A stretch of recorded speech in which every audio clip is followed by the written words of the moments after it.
Well, we're here for a fun story today. We're here to talk to Karen Patrohay, who is a native of. Are you a native of South Carolina? I am not, no. Oh, oh, no. As soon as you talk, I realize that. I was born and raised in Indiana. Oh, okay. So you like popcorn Yes, right. and live in the Charleston area? Yes.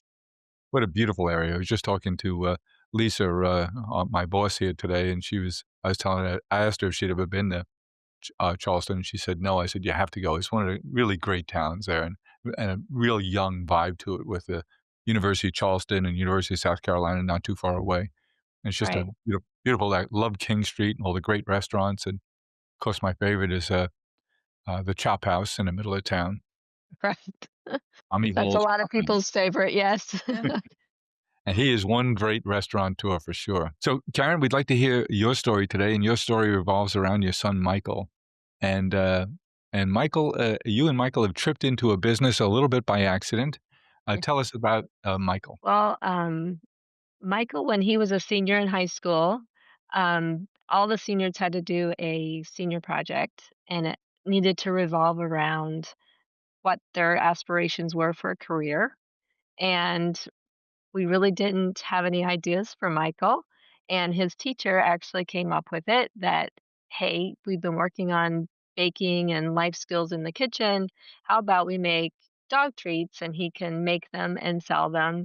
And And why I did she thought think dog treats would be appropriate for Michael? because Michael continually talks about his dog Sunshine constantly. And what kind of a dog is Sunshine? Sunshine is a Shih Tzu. She is now 15. Wow. She's a little deaf, little senile, but she's still with us. Hey, some of the best of us are a little deaf and a little senile, Right. so please don't make fun of us. So Michael loves his dog Sunshine, and Yeah. so his teacher thought, Michael should bake treats for a dog. And it really was perfect because it was something that he got that, he did love his dog and to make something for her and for other people's dogs was a perfect fit. They made a grocery list for him. He could tell you every ingredient that went into that dog treat. We still make that dog treat today, peanut butter pumpkin. And he went to the grocery store, he got all the ingredients, brought them back to the school. They made them, bagged them, sold them to teachers and everybody around the school, and it was a big hit. It was good. Tell us about Michael's journey and any challenges. Oh, lots of challenges. Um, so we we used to live so we I grew up in Indiana. We moved to South Carolina and we lived here for 8 years, and then a job took us to the Pennsylvania area. Mhm. Um, Michael has a twin brother, Evan. I think that, having that twin brother kinda drew him through life because everything that I put Evan into, I just put Michael into, so Mhm. and usually in the early years, it was simpler than it was later on, but, when he was 3 or 4, put him in T-ball together, all the kids were in the outfield, picking flowers, it didn't really matter. Um, but so when we moved to Pennsylvania at, um 4th grade, I was really, really nervous, on how everyone would accept him, um, because he had grown up here in South Carolina, and Had he been diagnosed at that point? he was diagnosed with Coffin-Lowry syndrome. That's just 2 doctors discovered a gene. It's a kink on his X chromosome, and so he doesn't create a protein that his body needs. So he was diagnosed at 1.5. Um, And but how does that manifest? it's um, just global disabilities. His speech is not great. He talks a lot. um, And he has a lot of drop attacks, and that's kind of one of the things that has been disability for him. Because we always worked on trying to get him to be independent and be able to move from environment to environment, but that has now gone to the wayside because, just out of the blue, he will just drop, and so it's not safe for him to do that now, so that's kind of a disappointment for us, but, we really try not to focus on those things. We always try to focus on the positives and his strengths, and, 'cause I really feel like when really look at um, the strengths, they will grow, and the other kind of just goes into the wayside. So we always try to really look at what his strengths are and grow and build upon those. Karen, the reason I asked, Julianne to join us today is not only do I think the world of her in spite of the fact that we're related, but she's an accomplished professional too. She's a lawyer, and she's worked, in big New York City law firms, and for a long time now, she works for the Southern District in New York in the court system. So, she has a pretty busy full-time job, but she also has 3 sons. And Julianne, I'll let you take it from there. Thanks, Uncle Jim. Hi, Karen. It's so nice to be here with you today. Yeah, I have similar experience because my oldest son, who is now 15, has cognitive disabilities as well. He was diagnosed with autism when he was 6, and sensory processing disorder, kind of all the things that go along, anxiety, ADHD, OCD, and then most recently with an intellectual disability. So we've had our fair share of challenges and ups and downs. My other 2 children are neurotypical, so I can totally relate to what you were saying about your twins and how it's, in some ways, I feel like having siblings was the best gift we ever could have given Thomas because it pushes him in a way that I don't think he would have been pushed, in social aspects, in, like, learning to negotiate, in, learning How to to be play. patient and take turns and how to fight and how to compromise and all of those things, and also it provides a lot of activity and stimulus in his life. Mhm. They're also, athletes very involved in sports, and luckily, he's very happy to participate in all of that. Otherwise, things would be very challenging in our house. He's their biggest cheerleader, so he's along for the ride, though he chooses not to participate himself in a lot of outside activities, though we're always encouraging and hopeful. He's happy to be the spectator and the cheerleader, and tag along to all of the boys' activities. He has recently gotten involved in school sports and activities, cross country and the play, which has You just started, been great. you just started last month in high school, Karen. He just started high school last year. Yeah. But we have our challenges as well. So, It's just Evan and Michael? Yes. So after you, had the school project and you saw him light up and really take a shine to this whole idea, what came next? Well, so then he had his extended program with school where they could go until he was 21. We continued making dog treats in our house, and we would take them to farmers markets and different events, and we continued to sell them. And I was always constantly trying to figure out, okay, where does his life go when 21 hits and you kind of fall off a cliff? Exactly. um, so I was looking all around for day programs and just trying to figure out what we were going to do because I really wanted his life. Um, there's three things I really wanted for both my children, and that was for them to be happy, healthy, and productive. I wanted Mhm. them to have a full life, and although I enjoyed making the dog treats in my kitchen with Michael, I wanted him to have more than that. Um, 'Cause you're always thinking, "What's next? What what's next? happens after 21? What happens after we're gone?" Yes, yes. And that is my next my next phase that I'm gonna be thinking about.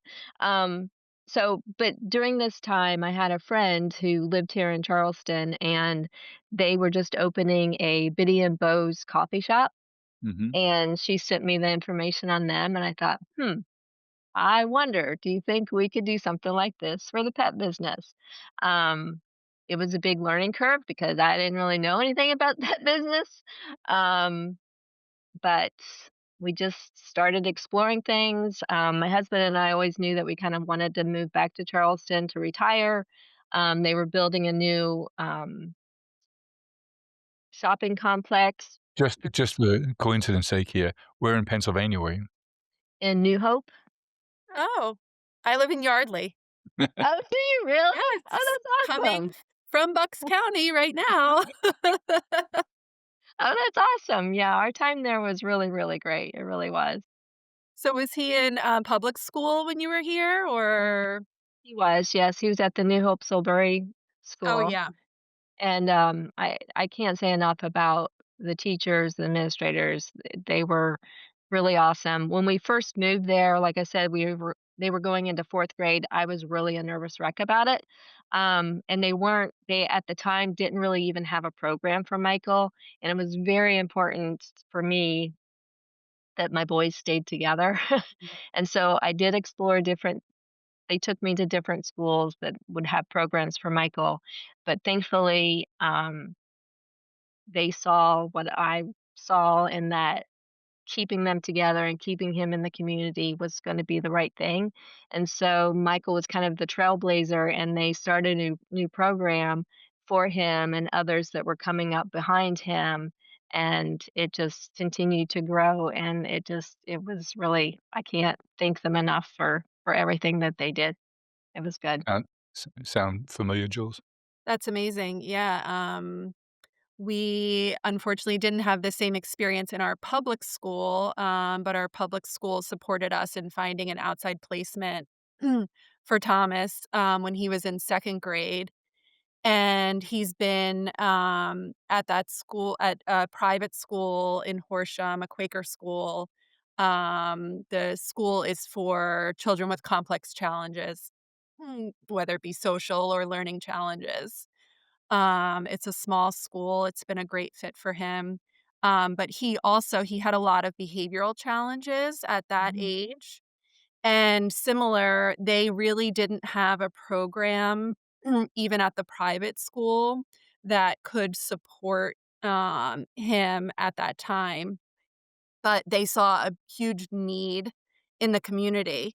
So they decided, after actually initially telling us the school wasn't a good fit for him, they then came back to us about 6 months later and said, "We see such a need in the community for a student with your son's profile.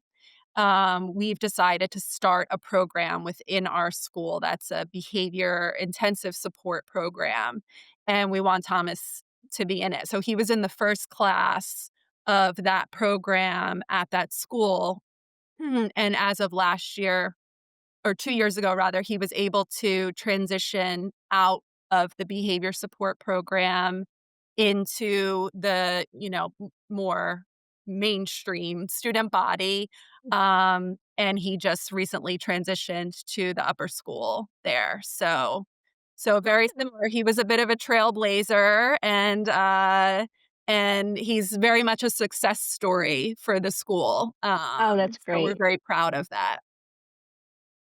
October is National Disability Employment Awareness Month, a time to celebrate people of all different kinds of abilities. This year, Smile Farms gathers for our 10th annual gala here in New York City at the Ziegfeld Ballroom.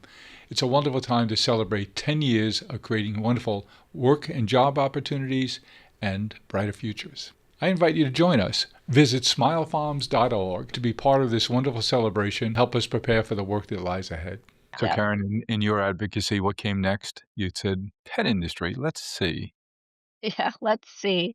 Um, so we just dove into it headlong. We found a place they were building a new store area just that was going to be close to where we were living, and we pulled together a chef that would help us in the kitchen, and we pulled together a manager that knew about the pet business and had been in it for many years on doggy daycares and grooming, and because our store has 4 components to it. It has the grooming salon, it has our retail, it has our kitchen, and it has, our mission of the special needs. And this store is called Michael's Barkery. Michael's Barkery. I love it. Yes. Which sometimes gets confused for a bakery. We had people come in and they're looking around and like, "Oh, this isn't a bakery, is it?" At least they come in. Yes. Lock the door. So how long ago did you open this store? It'll be 6 years in November, November 19th. And you mentioned the different missions. Go over those again if you would. So we have our grooming salon and our retail store and the kitchen, and then our mission of employing and training people with special needs. Basically, they usually gravitate towards the kitchen. Yep. Um, and yeah, we now have 10 teammates, we call them, because we're all a team. And what do you sell in the, retail side of the store? Everything pet related, collars, leashes, Mhm. clothes, pet clothes, bow ties, bandanas, those are very popular. And the kitchen only produces pet treats? Yes. Mhm. Cat and dog, yes, Cat and dog now. yes. And how are things going? It's going pretty good. Yes, Yeah. we continue to keep growing. We're getting more and more, outside sales. We're trying to get them wholesale into other cafes and different places. Um, we just revamped, our website and taking more online orders, and we just keep trudging through. And how old, Evan and Michael now? They are 26. Is Michael enjoying how's Michael enjoying working? I mean, is He it loves it. yeah, He loves it, yes. It's yeah. his happy place. He's not happy when he's not there. Mhm. He doesn't understand why he has to have a day off. That's fantastic.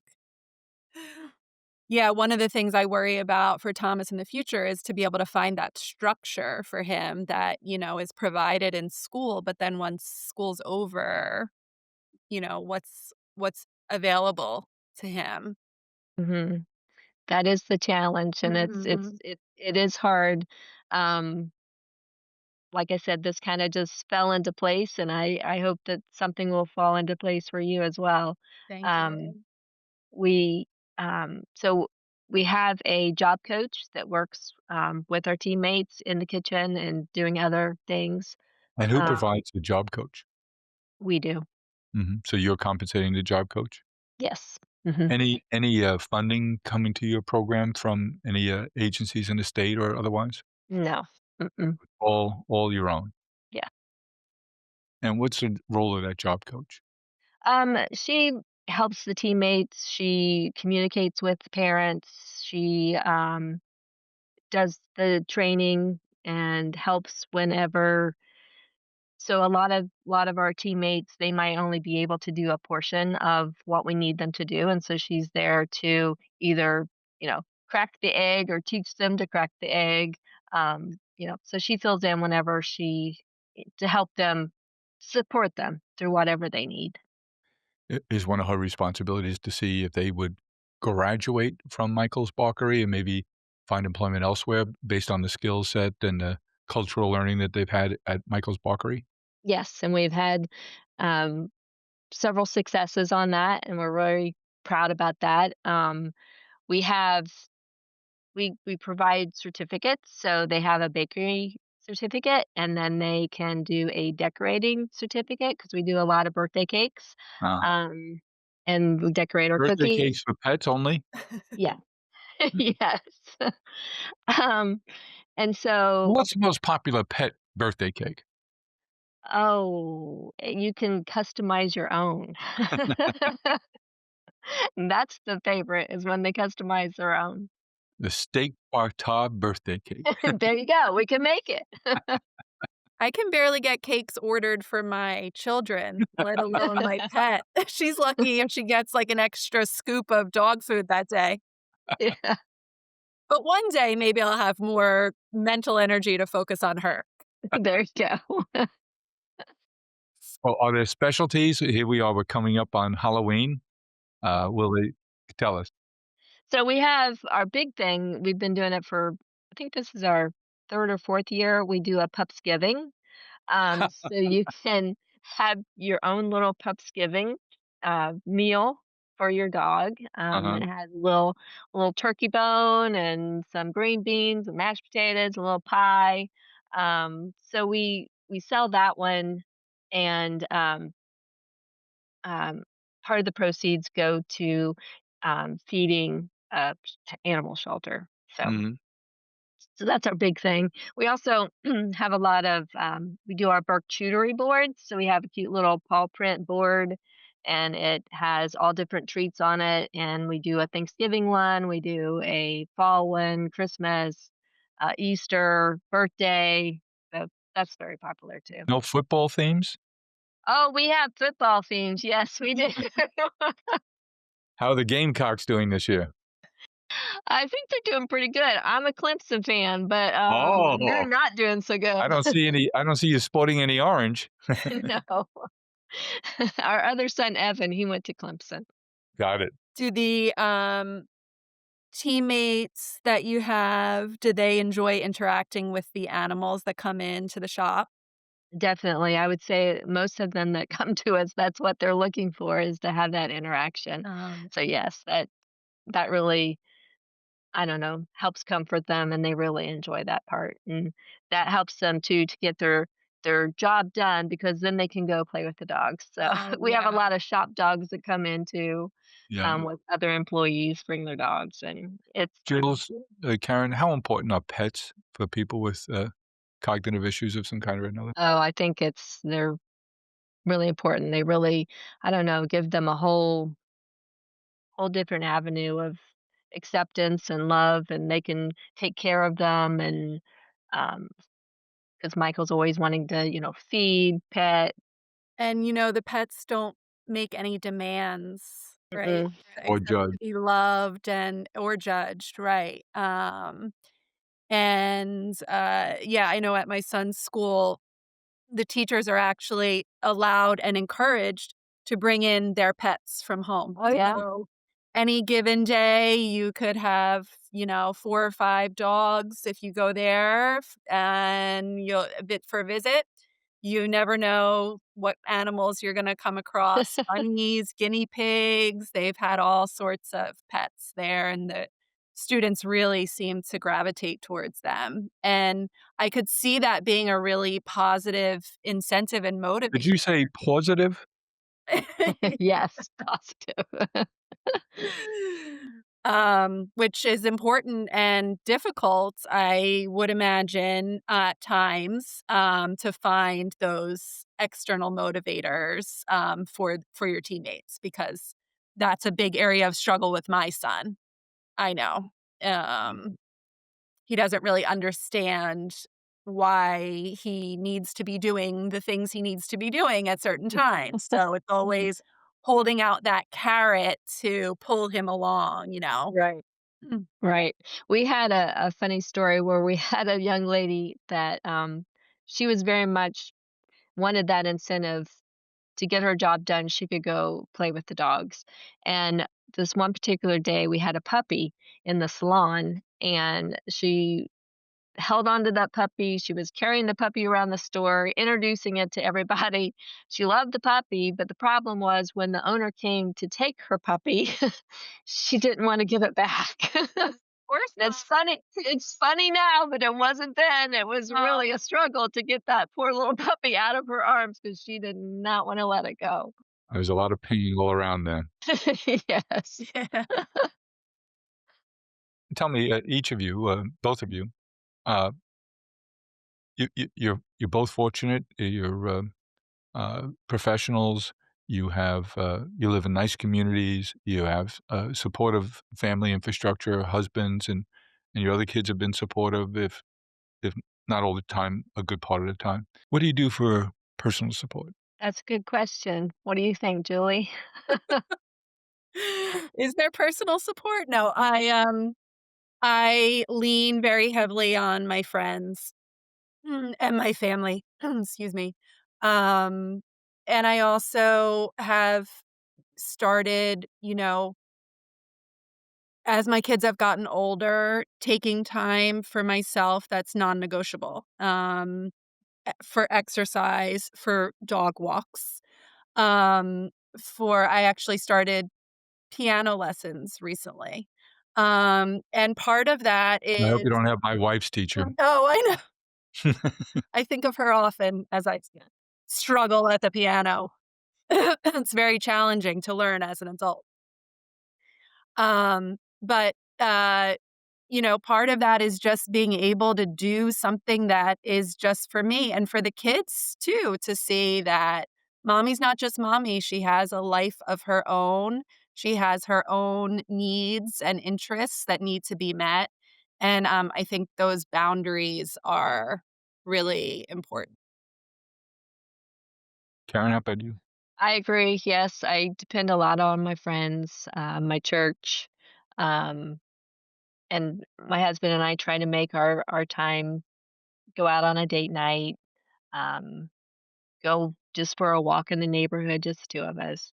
Um, just carve out that time. Do you each have other people in your life with similar needs? I do not. I do. Um, my Uncle Kevin, uh, Uncle Jim's brother, my mom's brother, um, is intellectually disabled, and so I've grown up with him, um, and seeing how our family has risen to the occasion to meet his needs, especially since my grandmother's passing, is a huge inspiration in my life and a model that I hope my kids can follow as we move through into adulthood with Thomas. It'd be nicer if you were closer. The renegade, she moved too far away for us. Well, I'm the Karen, outlier, not in the New York area. and they root for the Philadelphia teams, which is just absolutely creates war, even though her son Desmond, seems to have a knack for picking the winning family football pool. Yep.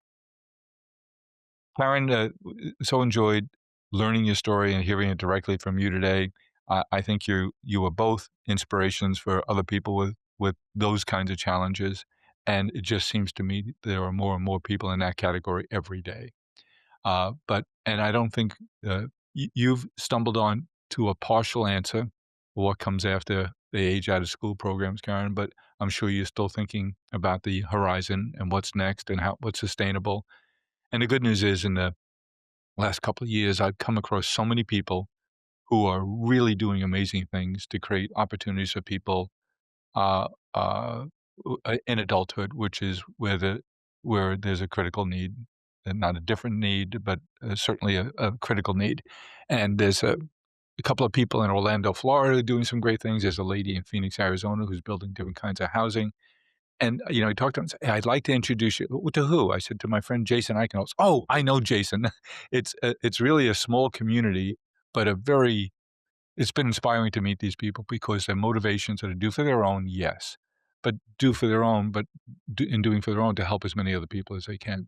So, there's a network out there that's growing and is filled with really smart and capable people that may provide answers for us all, in the months and years ahead. So, uh, thanks for sharing your stories. Thanks for helping me, Julianne, to co-host and to meet Karen and to find out her story. Karen, you're terrific, and thanks for sharing your story with us. We love it. Thanks for being a reader of our Celebrations Pulse. I was tickled that you were inspired to write to us after reading that, and we'll keep you posted on all the activities we're going.